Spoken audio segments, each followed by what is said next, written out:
آج کل ایک پوری میڈیا کے اندر چلا ہوا ہے کہ جی شاہ محمود قریشی مجھے ملنے آئے اور وہ کوئی پروپوزل لے کے آئے ہیں -1 کی کہ عمران خان علیحدہ ہو جائے تھوڑی دیر کے لیے اور پارٹی آگے بڑھ جائے۔ پہلے تو شاہ محمود کوئی اس طرح کی پروپوزل نہیں لے کے آئے۔ ایک پولیٹکس میں یہ -1 چلتا ہے، وہ کون سی پولیٹکس ہے؟ اس کو پاور پولیٹکس کہتے ہیں۔ وہ پولیٹکس ہوتی ہے اقتدار کی پولیٹکس۔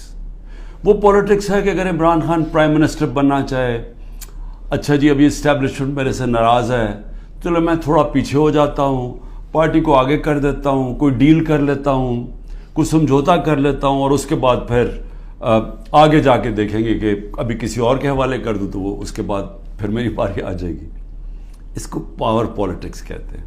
دوسری پولیٹکس ہے جو میں پولیٹکس کر رہا ہوں 27 سال سے، وہ پولیٹکس ہے جو قائد اعظم کی پولیٹکس تھی۔ وہ پولیٹکس وہ ہے جو کہ مشن کی پولیٹکس ہے، کوئی وہ ذات کی پولیٹکس نہیں ہے۔ وہ پولیٹکس وہ ہے جو ہم سارے مسلمان انسپائر ہوتے ہیں ہماری نبی صلی اللہ علیہ وسلم سے، کہ انہوں نے بھی ایک مدینہ کی ریاست سنبھالی تھی، انہوں نے بھی مشکل وقت گزارا تھا، اور اس کے بعد انہوں نے دنیا کی تاریخ کا سب سے بڑا انقلاب لے کے آئے تھے۔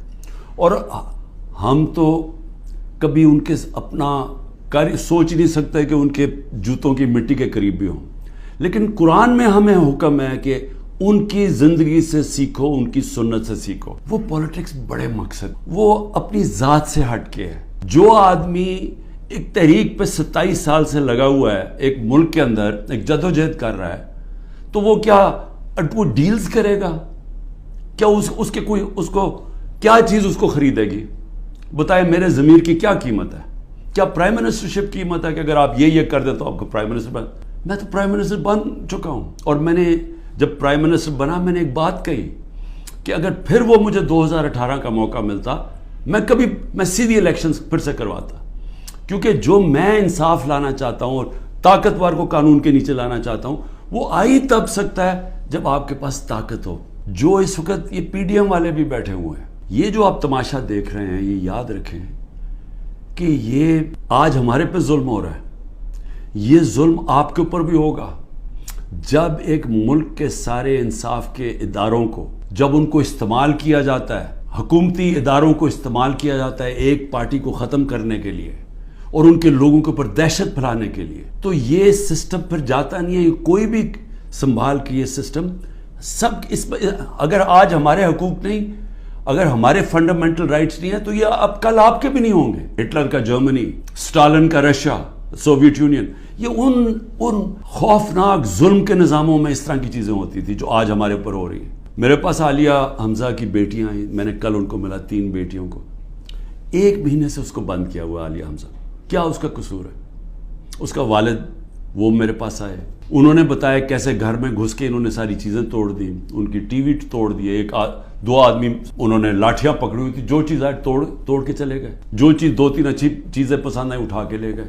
تو یہ کون سے ملک میں ہوتا ہے؟ اس کیسز میں کیونکہ کسی عدالت میں کوئی سزا نہیں ہو سکتی، ملٹری کورٹس سیٹ اپ کیے ہیں، اپروور ڈھونڈے جا رہے ہیں جو کہ جی عمران خان نے ہمیں کہا تھا کہ وہ کور کمانڈر کا گھر جلاؤ، یہ کہیں گے، ان میں سے کوئی اپروور آ جائیں گے، مجھے ملٹری کورٹ میں لے جائیں گے، سزا ہو جائے گی، مجھے کوئی فرق نہیں پڑے گا۔ اس سے بھی زیادہ گھٹیا پان میری بہنوں تک پہنچ گئے، میری بیوی کے اوپر کیس، ٹرسٹی ہو کے اس کا وارنٹ کا، ایک ٹرسٹی کو 1 پیسہ نہیں مل سکتا، کیونکہ وہ سیرت نبی میں بہت ان کی سٹڈی ہے، وہ انٹرسٹڈ تھی القادر یونیورسٹی، وہ ٹرسٹی ہے، اس کے اوپر وارنٹ نکال دیا۔ ایک بہن کا بیٹے کے اوپر وارنٹ نکالا ہے، اس کا خنسامہ اٹھا کے لے گئے، وہ بیٹا نہیں تھا۔ خنسامہ جب واپس آیا وہ آئی سی یو میں 2 ہفتے سے پڑا ہوا ہے، آئی سی یو کے اندر خنسامہ، اسے پتہ کیا کیا وہاں جیل کے اندر۔ ایک بہن اس کی بہو کے پاس پہنچ گئے کہ جی آپ کوئی جیو فینسنگ میں آپ کہیں تھی، اس کے پاس پہنچ گئے۔ ایک بہن اس کی زمین اس کے اوپر اینٹی کرپشن پہنچ گئی۔ میں نے اپنی بہنوں کو ویسے کہا، میں نے کہا دیکھو ملک سے باہر چلے جاؤ، وہ تینوں کھڑیاں نہیں ہم فیس کریں گے، ہم نہیں جاتے۔ مجھے کئی دفعہ جی عمران خان آپ ملک سے باہر، میں کیوں ملک سے باہر جاؤں گا؟ یعنی میں نے اگر کوئی کرپشن کی ہوتی تو میں بھی شاید جس طرح یہ بھاگ جاتے ہیں، جب ان کے اوپر اقتدار سے نکلتے ہیں سب باہر بھاگ جاتے ہیں، کیونکہ ان کے کیسز ہوتے ہیں، باہر بھاگتے ہیں کیسز رک جاتے ہیں۔ میں سارے کیسز فیس کروں گا، کیونکہ میں نے کوئی غلط کام نہیں کیا. میں جو یہ ان سے بات کرتا ہوں کہ میرے سے بات چیت کرو، کوئی بات چیت نہیں کرتا. میں اپنی اسٹیبلشمنٹ آرمی چیف سے اسے کہتا ہوں کہ بات چیت کرو، کوئی بات چیت کرنے کے لیے تیار نہیں ہے. میں اپنی ذات کے لیے آپ سے بات نہیں کرنا چاہتا. مجھے آپ کچھ نہیں دے سکتے.